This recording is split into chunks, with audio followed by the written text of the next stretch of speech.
Everyone, আজকে SLST এডুকেশনের unit 1 থেকে কিছু এমসিকিউ কোশ্চেন নিয়ে প্র্যাকটিস করব।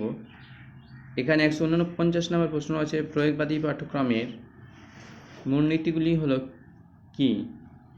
উপযোগিতা, আগ্রহ, পূর্ব অভিজ্ঞতা, সবগুলি।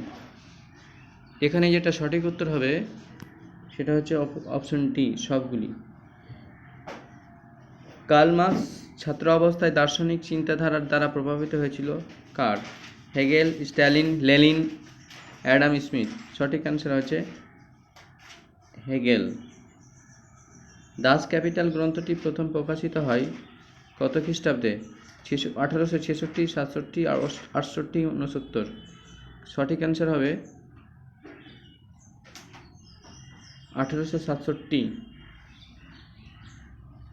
কার্ল মার্কসের মতে মনুষ্য সমাজের চারটি স্তরের প্রথম স্তরটি কী ছিল? রাজতান্ত্রিক, সমাজতান্ত্রিক ব্যবস্থা, গণতান্ত্রিক, ধর্মীয় ব্যবস্থা। এখানে সঠিক অ্যান্সার অপশন বি, সমাজতান্ত্রিক। Man's social existence determines their consciousness. কোন দর্শনের চিন্তাধারা? ভাববাদ, প্রকৃতিবাদ, প্রয়োগবাদ, মার্ক্সবাদ। মার্ক্সবাদের চিন্তাধারা এটা। নেক্সট প্রশ্ন, মার্ক্সের মতে সমাজের অর্থনৈতিক ভিত্তিক মোট কয়টি উপাদান রয়েছে? 2টি।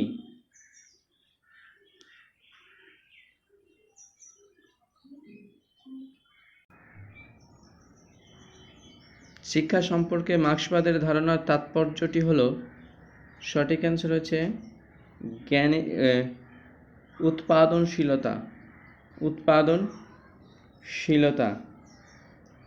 মার্ক্সের মতে প্রাথমিক শিক্ষার স্তরে শিক্ষার মাধ্যম হবে মাতৃভাষা।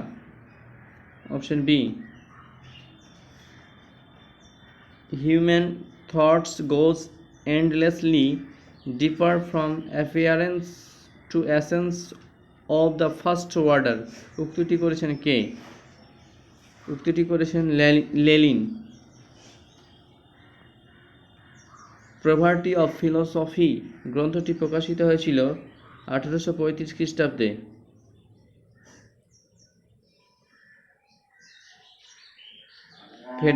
ফ্রেডেরিক এঙ্গেলস শিক্ষা সম্পর্কে কটি নীতির কথা বলেছেন? 4টি।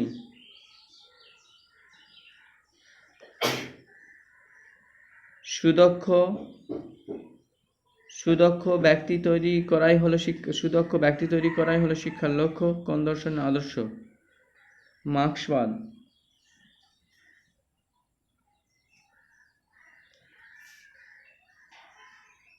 তোমরা চ্যানেলটাকে সাবস্ক্রাইব করো, কমেন্ট করো।